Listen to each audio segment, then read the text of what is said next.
Hey guys, today's subscriber shoutout actually goes to Woozworld. Thank you for subscribing and being a subscriber. And today's commenter shoutout goes to K2001. Thank you for commenting and watching my videos. Now, let's get into the video.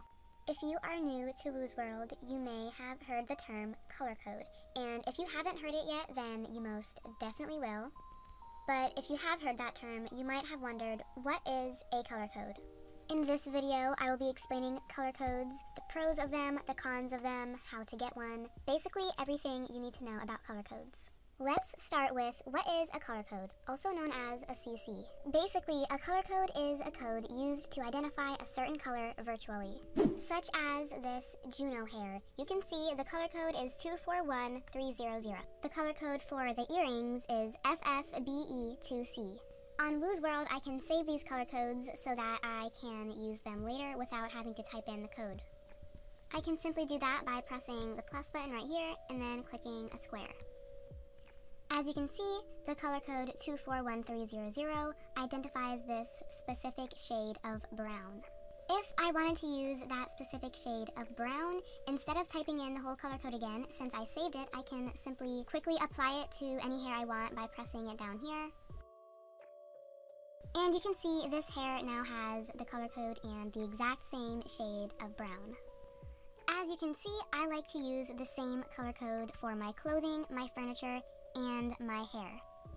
A lot of people like to do this, and if you see someone talking about a color code, they're most likely talking about that. A lot of people like to use the same color code for their clothing, hair, or any other items such as furniture. Besides me, here are some other examples of people that have color codes. I'm going to tell you ways to find one, and then we will start to move on to the pros and cons. There are many ways to find color codes to use, but I'm just going to tell you guys the easiest ways that I know of. First off, by searching on YouTube or Google. This is hands down the easiest way to get color codes. The thing is, since they're so out there, and a ton of people have probably done the same thing, you probably won't find a really unique one unless you look really hard. So if you are trying to find a really unique color code, you might want to try a different option. Another thing that you could do to find a color code is messing with colors. You can use Woozworld's color selector or any color selector to just mess around with the tones and shades of colors to hopefully find a unique color code that you'll like. You will probably have better luck finding a unique one, but it might take more time. Another way you can get color codes is by asking around, whether it's a random person or a friend. You could ask your friend if they have any cute color codes to give you. If you see someone in a unit with a color code that you think is really cute, you could try to ask them for it. But be aware, some people don't like giving out their color codes. Some people just want to keep theirs to themselves and might not be willing to tell you what their color code is. However, other people might not really care at all and will have no problem giving you their color code. The pros of color codes, the good things. I'm gonna be completely honest, there aren't really a ton of pros for having a color code. The first thing I can think of is that it can be used to identify you. I have seriously had so many people recognize me just because of my color code, and if I didn't have my color code, then they probably wouldn't have realized it was me. The second thing is that they just look nice. It can also be really satisfying to just scroll through your inventory and see everything is the same color or has the same color scheme. Having a color code, in my opinion, is really good for inventory tour videos because it just makes your inventory look really nice. The last pro that I can think of is color codes can make you more unique. I mean, like I said earlier, they can be used to identify you, and I feel like that ties along with making you more unique.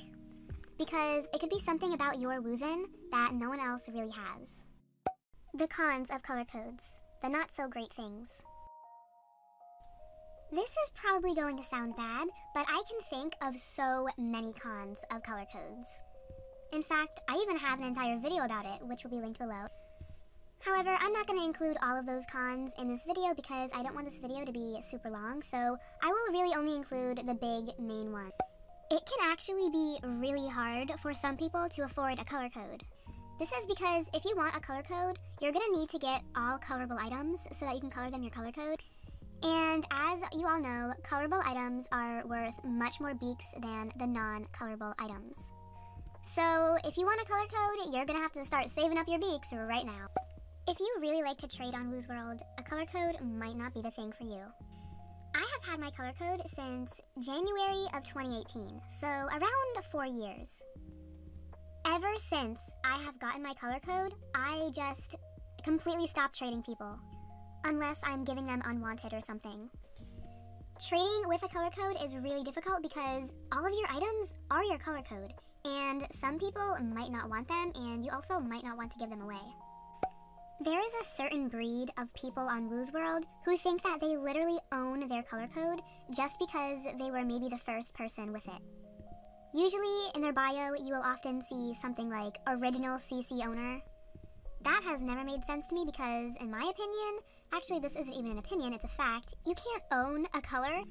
If this person sees you and you happen to have the same color code as them, or maybe even a really similar one, they will probably start yelling at you, saying that you copied their color code or something, or maybe even asking you to change it.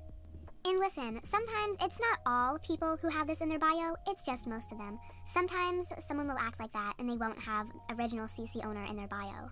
But if you are going to get a color code, just be aware that some people are just really protective of their color code for some reason. They treat it like it's their child.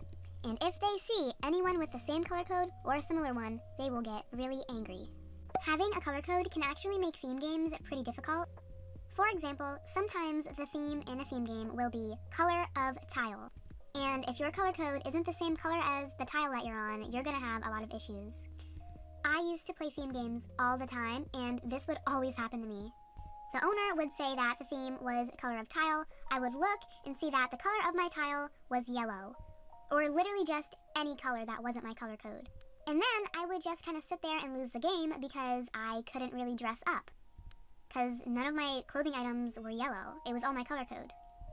This can also be with certain themes that may have a color theme. For example, something like nature. You would expect a lot of people to dress up in green and nature-y colors, but if your color code was blue or something, there would be an issue. If you'd like to see even more color code cons, I will link my video in the description. If you didn't know what a color code was, I hope you learned a lot from this video. And if you are questioning whether you should get a color code or not, I hope this video helped you with your decision. Remember, you do not have to have a color code. It is honestly just a preference. So it is completely up to you in what you think on whether you should get a color code or not. If you have any questions regarding color codes, or you have anything you would like to say related to color codes, please let me know in the comments below.